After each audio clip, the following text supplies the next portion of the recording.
చూడొచ్చు. బైబిల్కి అగేన్స్ట్గా మాట్లాడే వాళ్ళకి సమాధానం చెప్పే అన్నీ కూడా మనకు ఉన్నాయి. మనం ఏమి ఇందులో ఏది తప్పలేదు, ఇందులో అంతా కూడా నిజాలే ఉన్నాయి, ఎక్కడ ఎలాంటి అబద్ధాలు కూడా లేవు.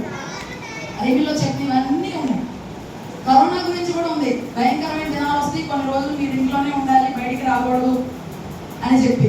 మరొక సైంటిస్ట్ అంట ఇటువరకు పూర్వకాలంలో ఏం చేసేవాళ్ళు అంటే, ఒక సర్జరీ చేయాలంటే మనుషులు కాళ్ళు చేతులు పట్టుకొని ఒక వల్ల మీద పడుకోబెట్టి వాళ్ళ ముందే కట్ చేసి కత్తులతో సర్జరీ చేసేవాళ్ళండి.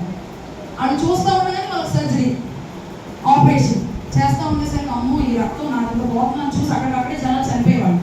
అలాంటప్పుడు ఒక వ్యక్తికి దేవుడు బైబిల్ చదువుతూ ఉన్నప్పుడు ఆదికాండం చదువుతాడండి. ఆదికాండం చదువుతూ ఉన్నప్పుడు ఏమని చదివాడంటే, ఆదాముకు దేవుడు గాఢ నిద్ర కలుగజేసాను అన్న చదివాడంట. చదవగానే అంటే గాఢ నిద్ర మనం కూడా కలుగజేయచ్చు, మనం కూడా కలుగజేసామంటే ఇది ఉపయోగపడింది కదా అని చెప్పి బాగా రీసెర్చ్ చేసి దాదాపు ఒక 3-4 రోజులు ఓకే బాగా రీసెర్చ్ చేసిన తర్వాత ఒక మందుని కనిపెట్టాడు. మత్తు మందుని కనిపెట్టి ఎనస్థీషియా అనేటువంటి ఒక అమ్మాయి మీద దాన్ని ప్రయోగించాడు. అలా ప్రయోగించిన తర్వాత ఆమె దాదాపుగా ఆ మందు వేసుకున్న తర్వాత 3 నుండి 4 రోజులు నిద్రపోయిందంట. ఆమె మీద ప్రయోగించారు కాబట్టి ఆమె పేరు ఎనస్థీషియా అని పెట్టేశారు. ఇప్పుడు ఎవరికి ఆపరేషన్ చేయాలని ఎనస్థీషియా ఇచ్చారండి అంటారు కదా, మత్తు మందుని ఎనస్థీషియా అంటారు. ఓకే, సో అట్లాగా చాలా మంది బైబిల్లో ఉన్నటువంటి భక్తులు, సైంటిస్టులు అందరూ, మా పాస్టర్ గారు చెప్తారు, సైంటిస్టులు అందరూ వాళ్ళు ఏంటంటే ఇంకా సీక్రెట్ ఏంటి, మీరు ఇంత బాగా ఇంత మంచిగా ఎలా కనుక్కున్నారు ఇవన్నీ? థామస్ ఆల్వా ఎడిసన్ ఏం కనుక్కున్నారు? బల్బ్ కనుక్కున్నారు. మరి అన్నీ మా దేవుని బిడ్డలు కనుక్కున్నాయి. రైట్ బ్రదర్స్ ఏం కనుక్కున్నారు? ఫ్లైట్ కనుక్కున్నారు. అన్ని కూడా దేవుని బిడ్డలు, దేవుని కలిగి ఉన్నవారే. మనం ఈరోజు వాడుకున్నటువంటి టెక్నాలజీ అంట. మరి వాళ్ళు అడిగితేనంటే వాళ్ళ ఇంటర్వ్యూస్ లో మాక్సిమం వాళ్ళు ఏం చెప్తారంటే, మేము చిన్నప్పటి నుండి సండే స్కూల్కి వెళ్ళేవాళ్ళం అండి, చిన్నప్పటి నుండి యేసు ప్రభువుని వెంబడించామండి, అందుకే దేవుడు మమ్మల్ని ఈ రోజు ఇలా ఉంచాడండి అని చెప్పి చెప్తారండి. సరే, అయితే ఏమైందంటే వారు యూదులందరూ కూడా కలిసి చక్కగా ఈ యొక్క గ్రంథాన్ని చదువుతూ ఉంటారు. ఎస్తేరు కూడా వెళ్ళింది, చక్కగా అన్ని కూడా సిద్ధపరిచారు. వెళ్ళగానే ఆయనకి బాగా దయపుట్టి ఎస్తేరు రాణి చేసేసారు. ఎస్తేరు రాణి అయిన తర్వాత దేవుడు మనల్ని ఎప్పుడైనా సరే ఒక పరిస్థితిలోకి ఎందుకు తీసుకెళ్తాడు, మన ద్వారా ఏదో పని ఉంది, మనం ఏదో కార్యం చేయాలి కాబట్టి యేసు ప్రభు మనల్ని ఆ స్థానంలో నిలబడతారు. కానీ కొంతమంది మనుషులు నా గొప్పతనం అనుకుంటారు, చాలా తప్పు. యేసు ప్రభు మనకు గొప్పతనాన్ని ఇచ్చారు అంటే దాని తర్వాత నువ్వు ఏదో చేయాలి ఆయన కోసం, ఊరికి నిలబెట్టారు మనల్ని. కాబట్టి మనకి మనం గమనించుకోవడం మానేసినప్పుడు యేసు ప్రభు మన జీవితాన్ని ఇంకా ఎక్కువగా అభివృద్ధి చేస్తాం. ఒక అనాథ బాలిక, తల్లి లేదు, తండ్రి లేడు, ఒక అమ్మి దగ్గర అలా ఉంటూ ఉంటాం.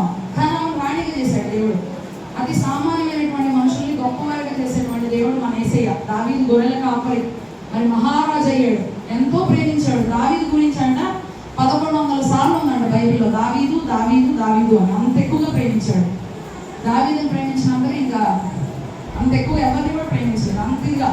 సో తక్కువ ఆయన ఏర్పాటు చేసుకొని గొప్పవారిగా చేస్తారు. నేను కూడా సాక్షిని, దేవుడు నా జీవితంలో నేను కూడా చాలా తక్కువ, ఏం లేదు. అయినా దేవుడి కృప వల్ల ఇప్పుడు కూడా గొప్పదాన్ని అయ్యానని నేను చెప్పను, కానీ దేవుడు ఆశీర్వదిస్తున్నాడు ఆయన కృప వల్ల, ఆయన దయ వల్ల. అలాగే ఈ యొక్క ఎస్తేరు అయిపోయింది, రాణి అయిపోయిన తర్వాత హామాను అనేటువంటి ఒక మినిస్టర్ ఉన్నాడు. హామాను బాగా గుర్తుపెట్టుకోండి, హామాను. ఆయన ఏంటి అంటే మినిస్టర్గా ఉండేవాడు. అయితే యూదులు మన యొక్క బైబిల్ గ్రంథం ప్రకారం మనకి మొట్టమొదటి ఆజ్ఞ ఏంటండి, నేను తప్ప వేరొక దేవుడు నీకు ఉండకూడదు. వాడికి దేనికి మనం సాగిపడకూడదు, మొక్కకూడదు, ఏది చేయకూడదు. నేను కూడా ఒక ఎగ్జాంపుల్ చెప్తాను. మరి మా స్ట్రీట్లోనే ఒక ఆంటీ ఉన్నారు, రాణి అన్నమాట ఆవిడ పేరు. ఏం జరిగింది అంటే, ఆవిడ కొత్తగా అన్నిలు వచ్చారు మా సంఘంలో. వచ్చేసరికి ఆవిడతో ఫ్రెండ్షిప్ చేయడం స్టార్ట్ చేసింది. వరలక్ష్మి వ్రతం చేస్తే దానికంట పూలు మాల పెట్టింది.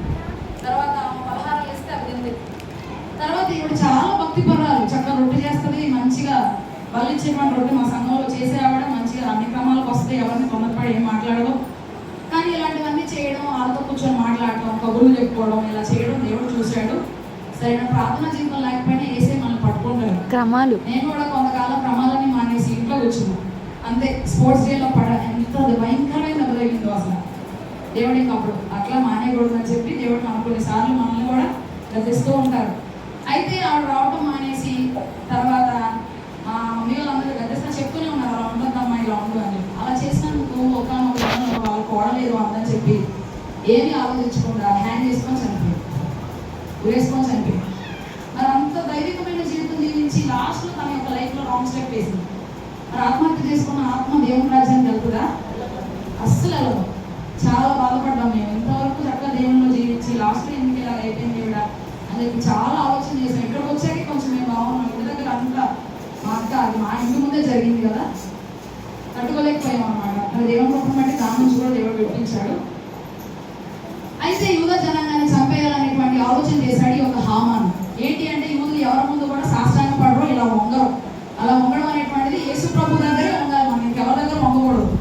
షడ్రక్ మేషక్ అబేద్నెగో కూడా ఒక విగ్రహాన్ని చేపించి వాళ్ళ రాజుగారు మొక్కమంటే నెబుకద్నెజరు మొక్కాడా? మొక్కలేదు. మేము చనిపోవడానికి సిద్ధంగా మేము మొక్కం, మా దేవుడి ముందే మేము మొక్కుతాం, మా దేవుడి ముందే మేము సాష్టాంగ నమస్కారం చేస్తాం, ఇంకెవరి ముందు చెయ్యం. మరి యేసు ప్రభు దగ్గర ఇంకొంతమంది సాష్టాంగ పడి నమస్కారం చేశారు. ఎవరు వాళ్ళు? ఆయన పుట్టిన తర్వాత వచ్చి యేసు ప్రభు దగ్గర సాష్టాంగ పడి జ్ఞానులు, వెరీ గుడ్, జ్ఞానులు వచ్చి సాష్టాంగపడాలి. జ్ఞానులు అంటే చాలా గొప్పవారు, బంగారం గోళ సామాన్య అన్ని తీసుకొని వచ్చారు. వాళ్ళు దేవుడి దగ్గర మొక్కారు అంటే యేసే గొప్పవారు. ఆయన దగ్గరే మొక్కాలి, మనుషుల దగ్గర మొక్కకూడదు, మనుషుల ఆశీర్వాదాలు కూడా మనం తీసుకోకూడదు.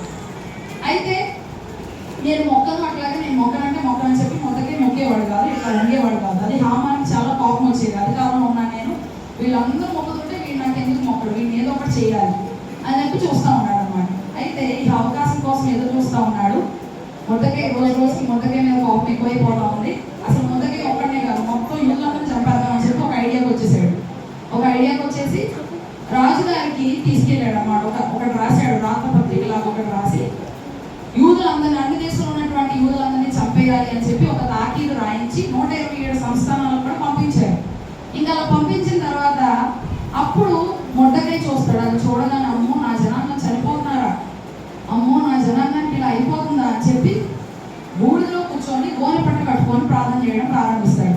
యూదులందరూ కూడా ప్రార్థన చేస్తారు. ఎస్తేర్ దగ్గరికి వస్తాడు. ఆ రాణి గారి దగ్గరికి మనం గోనె పట్ట కట్టుకొని బూడిద పోసుకొని వెళ్ళకూడదు, రాజ వస్త్రాలు వేసుకొని వెళ్ళాలి. అయితే ఎస్తేర్ దగ్గరికి వెళ్ళడం కోసం ఎస్తేర్ మంచి బట్టలు పంపిస్తుంది మొదకై. ఓకే, అయితే ఏమైంది అంటే వెళ్ళిన తర్వాత రాజవస్త్రాలు వేసుకున్న తర్వాత వాడి నుండి మాట్లాడతారు, ఇవన్నీ మన పరిస్థితి, మన యూదుల్ని చంపేయాలి అని చెప్పి ఒక ప్లాన్కి వచ్చేసారు వాళ్ళు. మరి ఇప్పుడు మనం ఏం చేద్దాం, దేవుడు నేను ఇక్కడే ఉంచాడు, ఎందుకంటే నువ్వు ఏదో కార్యం చేయాలి కాబట్టి నువ్వు వాళ్ళని కాపాడాలి. ఒకవేళ నువ్వు కాపాడలేదనుకో వేరే దిక్కులు వస్తాయి యూదులకు సహాయం, కానీ నీకు నీ కుటుంబానికి శాపం అని చెప్పి చెప్తాడు. ఇంకా చెప్పగానే రాజుగారి ఆజ్ఞ లేకుండా రాణిగారు కూడా వెళ్ళకూడదు రాజుగారి దగ్గర. రాజుగారు పిలిస్తేనే వెళ్ళాలి. ఆయన కోపం వచ్చినట్టు రాణిని చంపేయడు. సో అందుకని ఆమె ఏమనిద్దంటే నేను నాకు కూడా వెళ్ళడానికి అధికారం లేదు, సరే అయినా సరే వెళ్తాను, మీరు నా కోసం ప్రార్థన చేయండి అని చెప్పి ఆవిడ కూడా రాజవస్త్రాలు తీసేసి మామూలు వస్త్రాలు వేసుకొని చెరికత్తులందరితో కలిసి ప్రార్థన చేస్తారు. 3 దినాలు ప్రార్థన చేస్తారు. అక్కడ యూదులు ప్రార్థన చేస్తారు, సమాజ మందిరంలో వారందరూ కూడా కలిసి ప్రార్థన చేస్తారు. వీళ్ళందరూ ప్రార్థన చేసిన తర్వాత ఎస్తేర్ రాజుగారి దగ్గరికి వెళ్తుంది. రాజుగారి దగ్గరికి వెళ్ళగానే రాజుగారు దండాన్ని చూపిస్తారు. ఏం చేస్తే ఏం కావాలి నీకు, రాజ్యంలో సగభాగం కావాలా, ఏం కావాలి నీకు అని చెప్పి అడుగుతాడు. అడగానే ఇదిగో ప్రభువా అని యూదులందరినీ చంపేయాలని చెప్పి ఒక ప్లాన్ చేశాడు ఈ యొక్క హామాను అని యాక్చువల్గా విందుకు పిలుస్తుంది అన్నమాట. విందుకు పిలిచినప్పుడు అప్పుడు చెప్తుంది, మమ్మల్ని అన్న షార్ట్గా చెప్పేస్తాను నేను. అయితే ఏమైందంటే యూదులందరినీ చంపేయాలనేటువంటి ఒక ప్లాన్కి వచ్చాడు ఈ యొక్క హామాను. మమ్మల్ని అందరినీ చంపేయాలని చెప్పి తాకీదులు కూడా రాయించేశాడు రాజా, మరి మీరు ఏం చేస్తారు అని చెప్పి రాజుగారు చెప్పగానే ఈ మాట చెప్పి రాజుగారు అలా బయటికి వెళ్తారు వనంలోకి.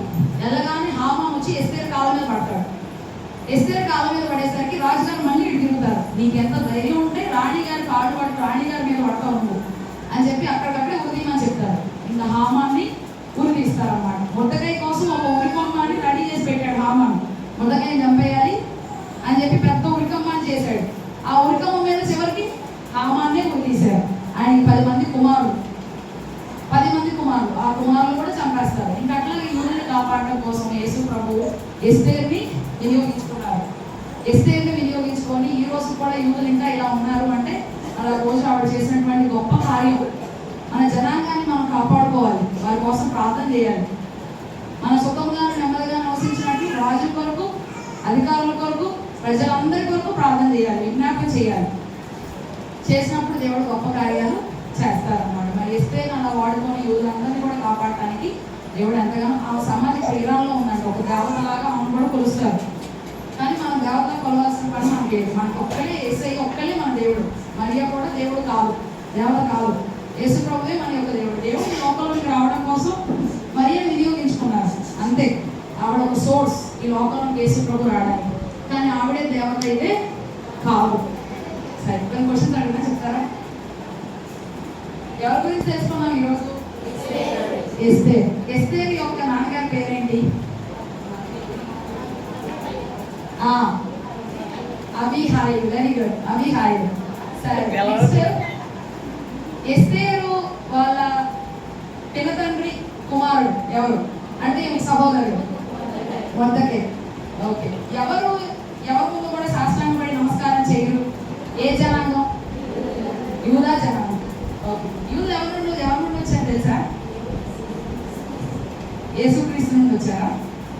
అంటే వారి యొక్క మూల పురుషుడు ఎవరు? అబ్రహాము. మొట్టమొదటి పితరుడు ఎవరు? మొట్టమొదటి చేయబడిన మనిషి ఎవరు? ఆదాము. హవ్వ వారి యొక్క తరాల్లో నుండి అబ్రహాము, ఇస్సాకు, యాకోబు వచ్చారు. యాకోబుకి 12 మంది కుమారులు. రూబేను, షిమియోను, లేవి, గాదు, నఫ్తాలి, బెన్యామీను, యోసేపు, వీళ్ళందరూ కూడా అన్నమాట. ఒక కుమార్తె కూడా ఉంది, ఆ గురించి తెలియదు చాలా మంది. దీనా అని ఒక కుమార్తె కూడా ఉంది, కానీ ఆమె చంపేస్తారు.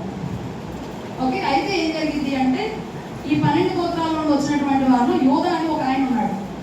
ఆయన బిడ్డలందరినీ కూడా మనం యూదా గోత్రం అంటాం. అదే యూదా గోత్రంలో నుండి దావీదు వచ్చారు. అదే యూదా గోత్రంలో నుండి యేసయ్య వచ్చారు.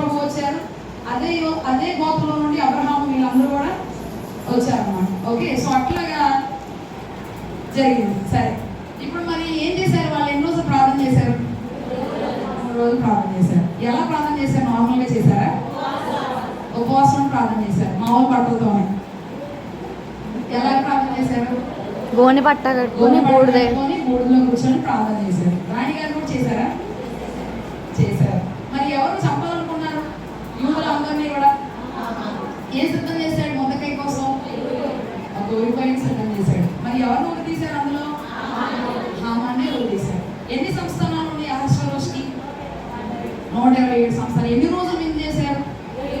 7 రోజులు. దేనిలో పట్టిస్తున్నారు? ఓకే,